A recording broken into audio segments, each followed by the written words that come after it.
नमस्ते।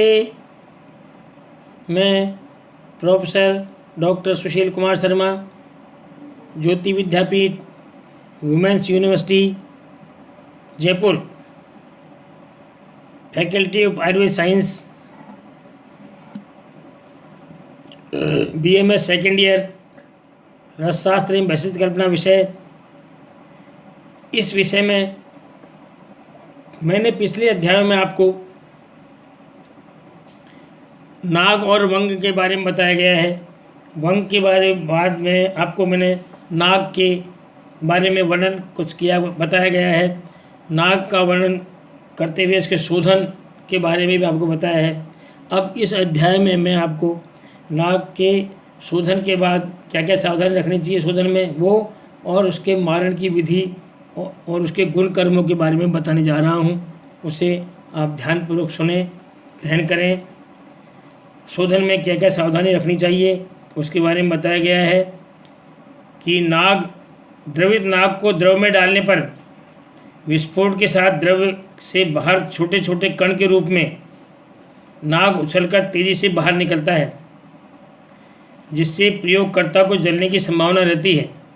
अतः द्रव्य पात्र के ऊपर भारी छिद्रयुक्त ढक्कन रख लेना आवश्यक है। पिठर यंत्र होना चाहिए। मतलब कुल मिला के कहने का ये मतलब है कि नाग को शोधन करने के समय निश्चित रूप से जो पिठर यंत्र शास्त्रों में बताया गया है उस पिठर यंत्र का ही प्रयोग करना चाहिए। पिठर यंत्र का ये है कि एक बाल्टी नुमा कोई बर्तन हो, पहले उस बर्तन के ऊपर बर्तन में कोई द्रव्य हो जिसमें बुझाना हो, जैसे मान लो चूर्णोदक हो या निर्गुण स्वरस हो, किसी में जिसमें उसको द्रवित करके बुझाना हो, वो रखा गया हो। उसके ऊपर एक मजबूत ढक्कन रखा हुआ हो, ढक्कन में छेद हो, छिद्र से उसमें नाग को द्रवित कर डालें और उसको दूर रहें। वो एकदम उछलता है तो भारी हो तो निकलेगा नहीं। तो इसको ये सावधानी इसमें बरतनी चाहिए, वरना ऐसी सावधानी नहीं बरतेंगे, साफ ढक्कन नहीं होगा तो वो आपको तरह तरह की हानि होने का उसमें खतरा है। इसलिए इसको सावधानी आपको अवश्य ही रखनी चाहिए, वरना आपको नुकसान हो सकता है। नाग का मारण कैसे करते हैं, मारण की विधि बताई है कि एक लोहे की कढ़ाई में शुद्ध नाग को लेकर, नाग को शुद्ध नाग लें, जो शोधित किया हुआ नाग है उसको ग्रहण कर लें। पिघलाकर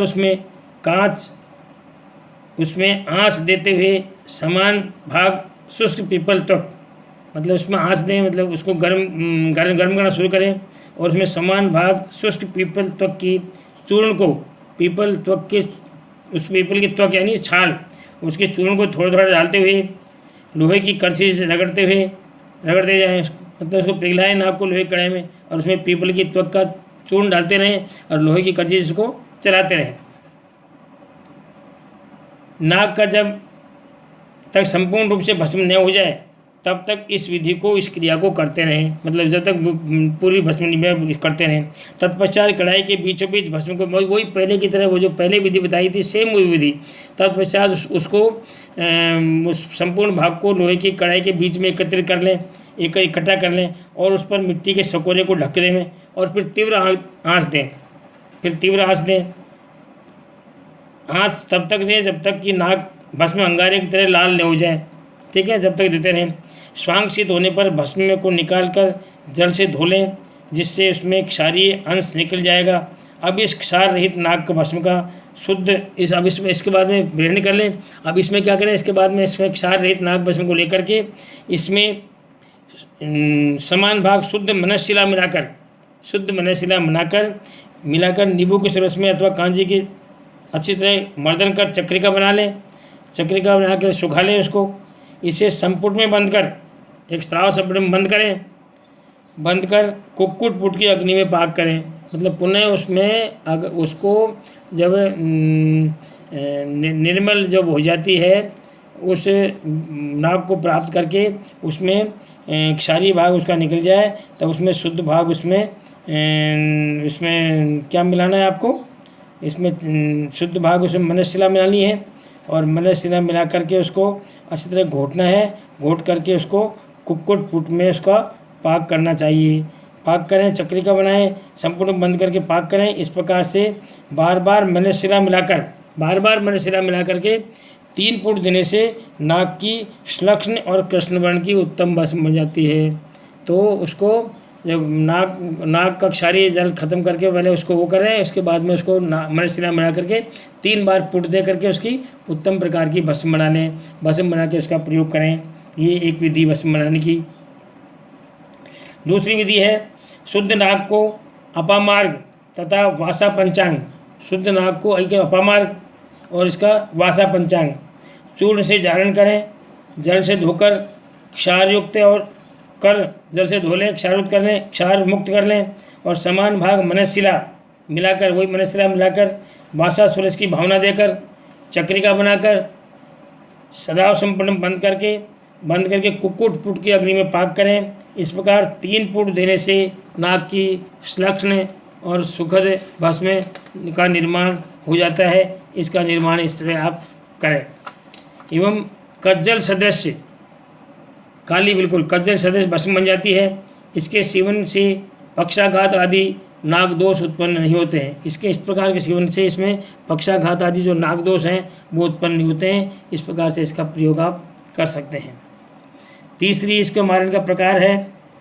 इसका तीसरा मारण का प्रकार इस प्रकार लिखा गया है कि मनशिला एवं गंधक द्वारा नाक का मारण। मनशिला था पहले तो, अब मनशिला के साथ गंधक का भी इसमें प्रयोग करके मारण करें।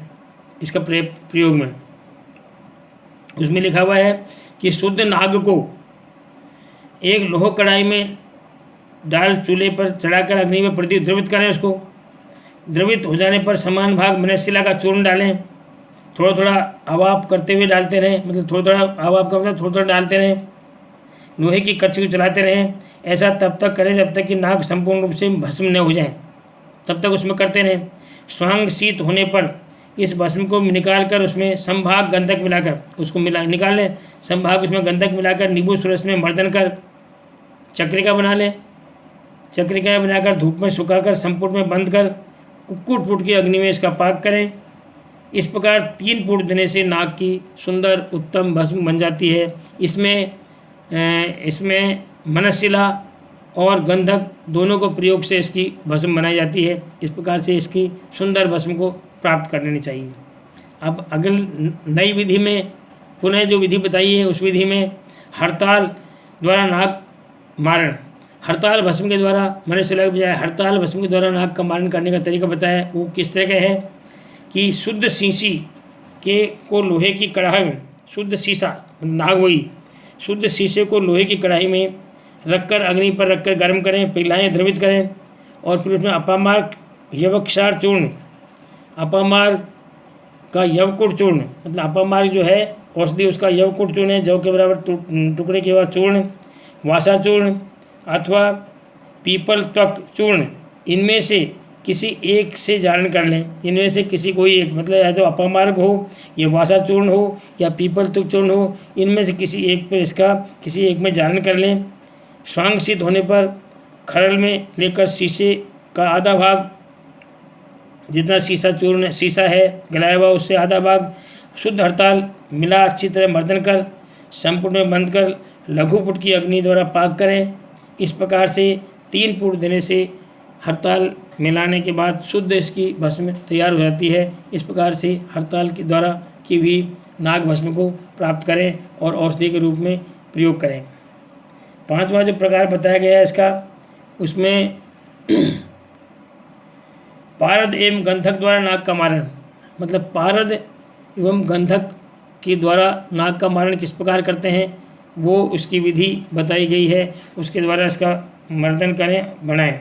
उसमें विधि में है कि शुद्ध नाग को लोह दर्वी में तीव्र अग्नि पर गर्म करें। पहले लोह दर्वी में गर्म कर लें शुद्ध नाग को। द्रवित हो जाने पर उसमें संभाग शुद्ध पारद मिलाकर अग्नि में पृथक कर उसे खरल में डालकर शीघ्रता से मर्दन करें अग्नि से पृथक करके। जब पीठी के सदस्य हो जाए इसे तब इसमें किसी अम्ल द्रव्य यानी नींबू स्वरस या कांजी में डालकर मर्दन कर सुखा लें। इस नाग पारद को मिश्रण को नाग के बराबर गंधक डालकर 2 प्रहर तक अच्छी तरह मर्दन करें। कज्जली सदृश बन जाने पर इसे सराव संपूर्ण में बंद कर लघु पुट में पाक करें। इस प्रकार स्वांग शीत होने पर काजल के सदृश कृष्ण वर्ण की भस्म को प्राप्त करें। इस प्रकार से इसमें पारद और गंधक द्वारा नाक का मारण बताया गया है। पारद और गंधक की कजली बना करके नाक का मारण करें, ये इसके तरीका उसमें बताया गया है। आगे है छठी प्रकार का नाक का मारण। 6 प्रकार से नाक का मारण बताया गया है। और छठी प्रकार में क्या है कि षष्ठी पुट नाग भस्म। षष्ठी पुट, इसमें द्रवित नाग को नाक से चौथाई भाग इमली एवं अश्वत्थ की छाल का चूर्ण या भस्म थोड़ा थोड़ा डालते जाएं और उसमें जारण करें। मतलब द्रवित होने के बाद में उसमें या तो इमली या अश्वत्थ की छाल का चूर्ण थोड़ा थोड़ा डाल करके उसको उसमें जारण करें। और जारण का मतलब उसमें समा दें। धीरे धीरे गर्म करते रहेंगे तो वो उसमें मिलती जाएगी, जारण होता जाएगा। नाग जब पूरी तरह भस्म हो जाए तब उसे स्वांशित कर लें, होने दें। अब इसे एक खरल में निकाल कर लें। इसमें नाग भस्म के बराबर शुद्ध मनशिला मिलाकर बीजर और नींबू अथवा कांजी में अच्छी तरह घोट कर सुखा लें। इसे सुखाने के बाद में इसकी टिकिया बनाएं, संपुट में बंद कर गुजबुट में पाक करें। स्वांगशीत होने पर इसमें पुनः भस्म का 20वां भाग स्वांगशीत होने पर पुनः भस्म का 20वां भाग शुद्ध मनशिला मिलाकर नींबू के रस का या कांजी में मर्दन करके टिकिया बनाएं, सुखाएं, सराव संपुट करें और लघु पुट में या पुट में पाक करें। इस प्रकार 60 बार पुट देने से नाग की निरुक्त भस्म तैयार हो जाती है। निरुक्त एक भस्म की परीक्षा है, तो निरुक्त भस्म बन जाती है। 60 बार इसमें पाक करना है। इसमें सबसे पहले धीरे धीरे इसको नाग को द्रवित करके चौथाई भाग उसमें इमली और अश्वत्थ डालते हैं। पूरी तरह हो जाने के बाद में उसमें स्वांशित कर लें। फिर खलल से निकाल करके मनशिला डालते हैं। फिर मर्दन करें नींबू से। फिर वापस निकाल करके उसमें शुद्ध मनशिला नींबू से वापस उसमें 20वां भाग फिर मनशिला डालते हैं। फिर मर्दन करें, फिर टिकिया बनाएं। इस प्रकार से उसकी 60 बार उसका पुट देवें तो इस प्रकार से उसकी उत्तम भस्म नाग की प्राप्त हो जाती है। उसको प्राप्त कर औषधि के लिए प्रयोग करें। अब नाग भस्म का वर्ण कैसा होगा, वर्ण के बारे में बताया। कज्जल सदृश्य श्याम कृष्ण वर्ण का, सिंदूराभ पीतवर्ण और सिंदूराभ वर्ण होगा इसका नाग भस्म का। नाग भस्म की मात्रा क्या होगी, मात्रा 1/4 रत्ती से 1 रत्ती तक या रोग के या रोगी के बलाबल के अनुसार काल दोष आदि को विचार करते हुए नाग की भस्म की प्रयोग करना चाहिए। अनुपान क्या है, इसका अनुपान है शहद एवं विविध रोगहर द्रव्यों के साथ, चूर्ण के साथ, सुरस और क्वाथ के साथ का प्रयोग कर सकते हैं। मतलब मधु के साथ या विभिन्न रोगहर सुरस और क्वाथ के साथ इसका प्रयोग कर सकते हैं। जिस रोग में देना हो उस रोग तत्त रोगहर क्वाथ या सुरस का प्रयोग इसमें किया जा सकता है। नाग भस्म के गुणकर्म क्या हैं, यह रस में तिक्त है, कटु है, मधुर है, लवण रस है, क्षारीय गुण में उष्ण, लघु, स्निग्ध, गुरु, सर तथा वीर्य में उष्ण होती है। कर्म में यह लेखन कर्म करती है, बल्य है, ताकत देने वाली है, प्रमेय अग्नि सभी प्रकार के प्रेमियों को नष्ट करने वाली है, दीपन है, शुक्रल है, वाजिकर है, वृश्य है, कर्मिघ्न है, चक्षुष्य है, आयुष्य है, कांतिवर्धक है एवं रक्त रंजक है, रक्त को रंजक करने वाली है। नाग भस्म रक्त को रक्त का जो लाल वर्ण का रंग है उसको रंगने वाली, रक्त को रंजन करने वाली है। दोषग्नता, वातहर, कफ वातग्न, पित्त विकार हंता, श्लेष्म रोगहर और वात पित्त कफ हर ये दोष हर है। रोग कौन कौन से रोगों को नष्ट करती है, नाग भस्म प्रमेह नाशक है। वातिक रोग, व्रण, अर्श, गुल्म, गृहिणी, अतिसार, कृमि, कामला, कुष्ठ, श्वित्र, श्वास, काश, शोथ, तृष्णा, आमशोथ, आमशूल, मृदुरोग, रक्तप्रदर, पांडु और आमवात को ठीक करती है। नाग भस्म शरीर में होने वाले मूत्र, रक्त, स्वेद आदि स्रावों को कम करता है। ये मूत्र के, रक्त के, स्वेद आदि के स्रावों को कम करता है। अतः यह प्रमेह की उत्तम औषधि है। शरीर में इसका निष्क्रमण मूत्र, स्वेद, पित्त और स्तन्य और मल के द्वारा होता है इसका। ये प्रमेह की उत्तम औषधि इसको मानी गई है। प्रमेह में नाग भस्म का प्रयोग शुद्ध रूप से किया जा सकता है। अशुद्ध अपक्व नाग भस्म सेवन से विकार हो जाए तो क्या शांति के लिए क्या करें? उसके लिए स्वर्ण भस्म एवं हरितकी चूर्ण का शर्करा के साथ 3 दिन तक सेवन करने से अपक्व नाग भस्म सेवन जनित विकार शांत हो जाते हैं। तो स्वर्ण भस्म एवं हरितकी चूर्ण का प्रयोग करें तो शांत हो जाती है। नाग भस्म के प्रमुख योगों में है आंत्र शेषांतक रस, कालानल रस, ज्वरारी रस, त्रिभंग भस्म जो अत्यधिक रूप से प्रयोग करते हैं अपन प्रमेह में, त्रिलोक चिंतामणि रस, नृपति वल्लभ रस, माणिक्य रस आदि इसके प्रमुख योग है। इन योगों का प्रयोग करें तो इन योगों का प्रयोग करके इसको सभी विकारों में शांति करती है। विशेष रूप से प्रमेह रोग हर इसको माना गया है। नमस्कार, धन्यवाद।